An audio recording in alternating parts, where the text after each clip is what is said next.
If you remember recording songs off the radio, carefully waiting to press the button so the DJ would not talk over the beginning, then you remember something special.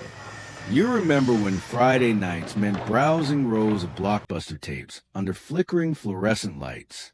You remember rewinding tapes with your fingers when the machine jammed. You remember hearing that plastic clunk when the VHS slid into place, just before the screen flickered blue.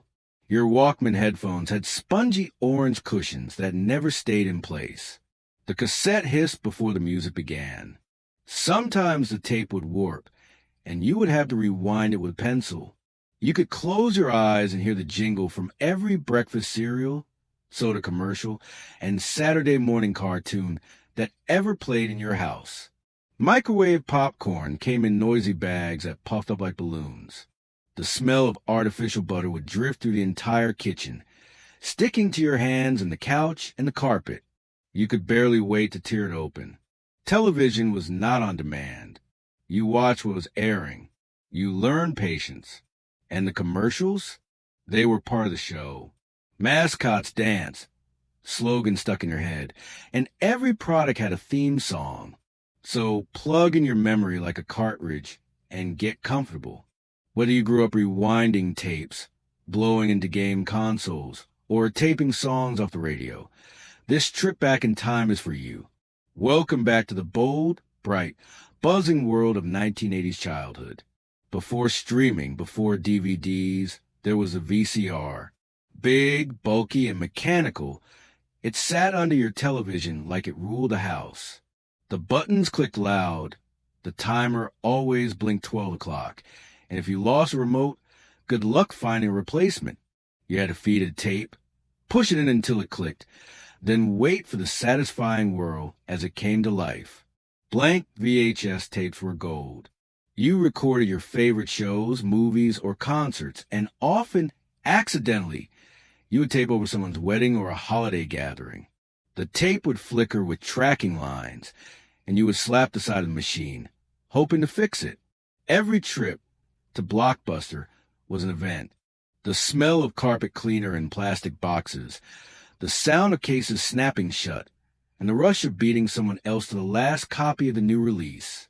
You wandered through aisles by genre, judged movies by their covers, and felt disappointed when the tape was not rewound. That yellow and blue sticker that said, "Be kind, rewind," felt more like a moral code than a suggestion. The clapper turned lights off with sound, and answer machines played your missed calls on tiny cassette tapes. Some households recorded their own messages with radio music in the background. You heard your parents' voices when they were younger. Cassette liner notes were filled with lyrics in tiny print, folded like origami inside the plastic shell. You studied them under the bedroom lamp, tracing the words to your favorite songs with your finger. And then, during commercials, everything came alive. Mascots sang. Jingles stuck. You watched them on loop without skipping. You remembered them all because you had no choice. They were burned into your growing up years, like grooves on a mixtape. Saturday morning was sacred. You woke up before your parents, still in pajamas, and shuffled to the living room like it was a holiday. The television buzzed alive with a faint hum, and you turned the knob or pressed the big square buttons until the cartoons came on. For a few magical hours, the world was made of color, cereal, and imagination. You poured a bowl of sugary cereal that turned the milk blue or green. The spoon clinked loudly in the bowl as you sat cross-legged on the carpet, eyes glued to the screen. From 7 to noon, nothing else mattered. It was not just the cartoons. It was the rhythm, the bumpers, the station logos, the commercial breaks that introduced new toys and snacks you would beg your parents to buy. Thundercats shouted through the speakers with thunderous music and glowing swords. G.I. Joe taught you something at the end of every episode. You learned lessons from pixelated heroes, silly villains, and catchphrases that echoed to the playground on Monday morning. Toy commercials came every few minutes. Action figures parachuted from fake mountains. Dolls danced across glittery sets. The sound effects were loud, the voices even louder, and you believed every single second of it. You memorized jingles, even if you never owned the toy. The living room smelled like carpet and cereal dust. The light coming through the blinds made lines across the TV screen. Time moved slower. You lived fully in those moments. No phone, no schedule, no distractions. It was not just cartoons. It was a ritual. It was comfortable. It was the one part of the week that felt completely yours.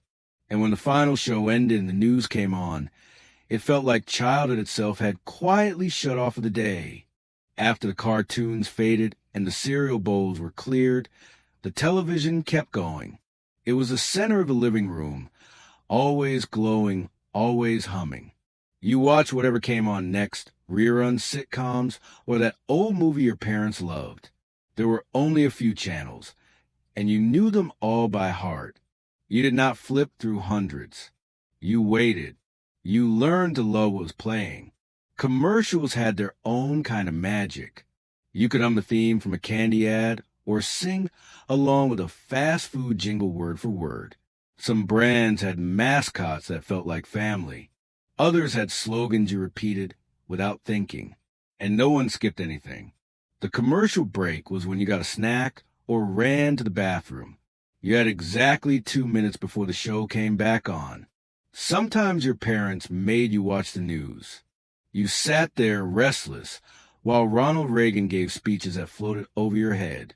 But you still remember where the room felt. Quiet, warm, filled with the smell of dinner cooking. The news music, the static, the way the anchor shuffled his papers.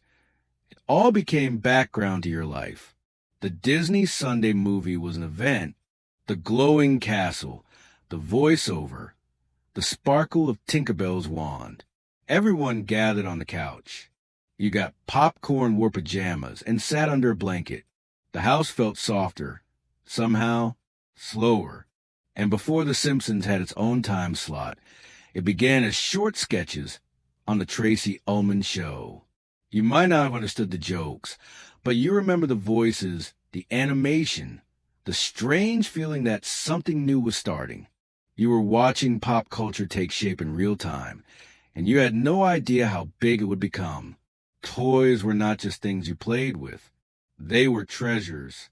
They lived in toy chests under beds and sometimes in secret hiding spots, so siblings would not borrow them. The Ghostbusters foam proton pack made you feel unstoppable. It squeaked when you ran, and the plastic wand bent every time it hit the furniture. But it did not matter. You were a Ghostbuster. That was all that counted. Sticker collections were traded like currency. Some were glittery, others fuzzy, and a few even smelled like bubblegum or root beer. You peeled them carefully and stuck them on trapper keepers, bedroom furniture, or the mirror in the hallway. You never got tired of flipping through that sticker album page by page. Swatch watches were a fashion statement. Bright colors, jelly straps, wild patterns. They snapped onto your wrist like you were entering some futuristic club. Sometimes you wore two at once, just because you could.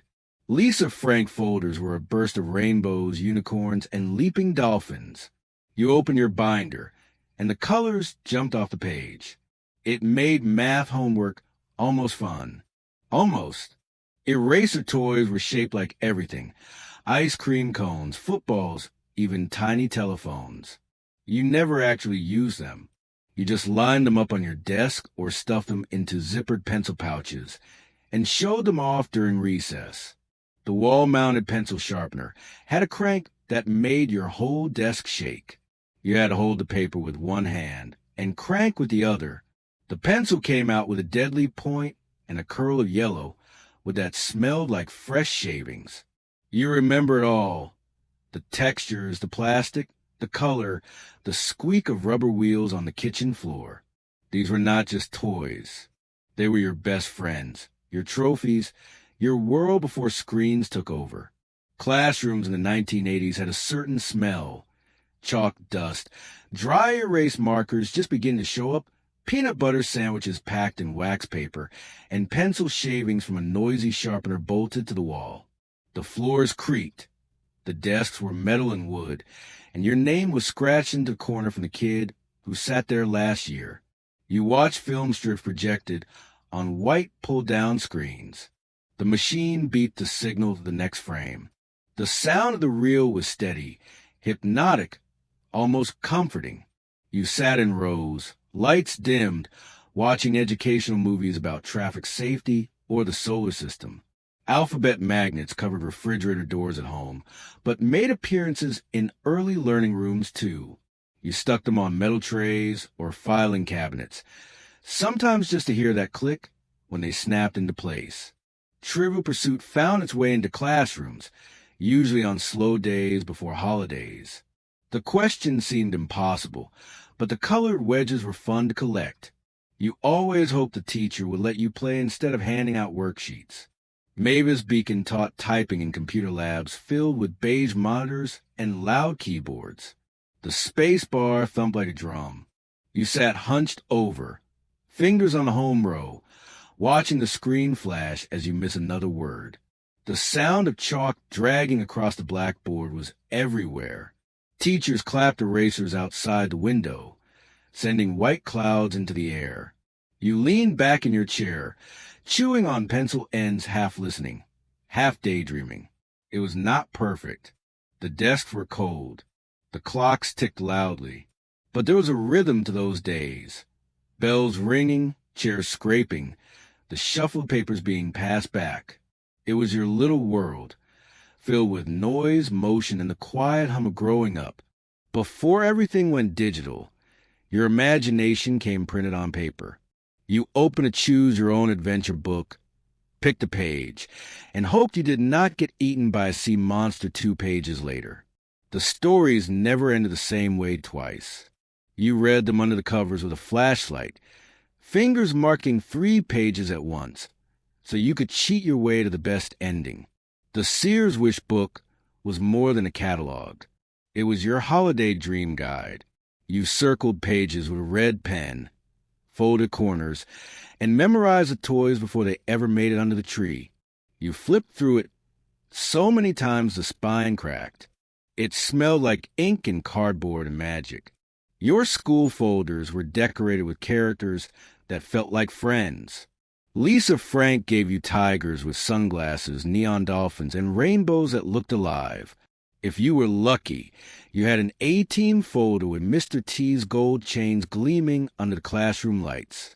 You slid your worksheets inside, hoping they made math look cooler.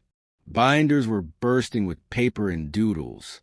You clipped in notebook paper, added scratch and sniff stickers, and slipped class photos into the clear plastic sleeves. Every scuff on the cover meant something. The book fair was the biggest event of the month. Tables full of fresh-smelling paperbacks, shiny bookmarks, and posters rolled into cardboard tubes. You begged for money, just a few dollars, because even one new book felt like treasure. Back then, books were not just tools. They were escape routes. They were passports to haunted castles, alien planets, and hidden caves. All you had to do was open the cover and start turning pages. Phones were connected to walls, and sometimes to kitchen counters with cords so long they wrapped around chairs and legs. You stretched them into the hallway for privacy, dragging the entire family's attention with every step. The rotary version clicked with every number, and if you messed up on the last digit, you had to start over. It was frustrating, but it felt real. You memorized phone numbers. Not a few, but dozens. Your best friend, your cousins, the pizza place, your grandmother. The numbers lived in your brain because there was nowhere else to store them. You wrote them on the inside cover of notebooks or scratched them into address books by the phone. Payphones stood like little booths of mystery. You searched your pockets for coins, sometimes finding just enough for a quick call. The receiver was cold, heavy, and often sticky. But it worked. You called home from school or the mall and hoped someone would answer before the last beep. Answering machines had small cassette tapes. You recorded your greeting with your siblings giggling in the background or with music on the radio playing too loud behind you.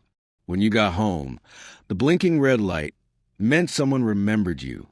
You pressed play and listened together, like it was a message from the future. Phones were not in pockets.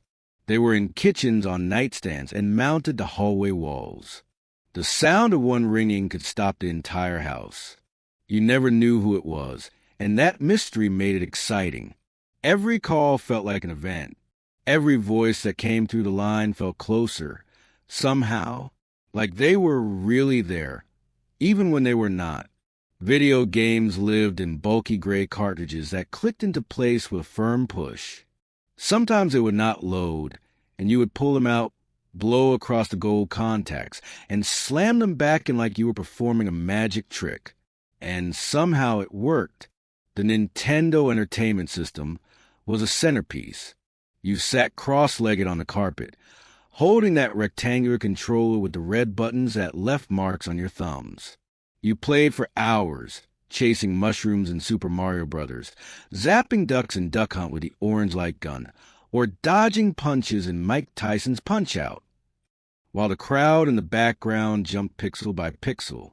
Pac-Man lived in arcades, dimly lit corners of the mall that buzzed with neon lights and quarter slots. The machine beeped, the joystick clicked, and you waited for your turn with sweaty hands and crumpled tokens in your pocket. Every screen was a challenge. Every game felt personal. Game Boy came later, small and gray, with a green-tinted screen you could barely see in the dark. You played Tetris in the back seat during road trips, tilting the screen to catch the light just right. The buttons clicked quietly, and the battery light glowed red, like a tiny warning that time was running out. You shared tips at recess, swapped cartridges, and fought over Player One. The games were not just games. They were adventures, puzzles, and sometimes wars. You remember the music.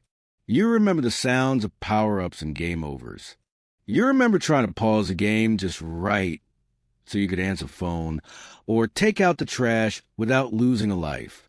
It was more than entertainment. It was a new kind of freedom. It was your first world that existed entirely inside a screen, and it felt like it was made just for you. These were not just things. They were a way of living, a rhythm, a flavor, a magic you carried in your bones.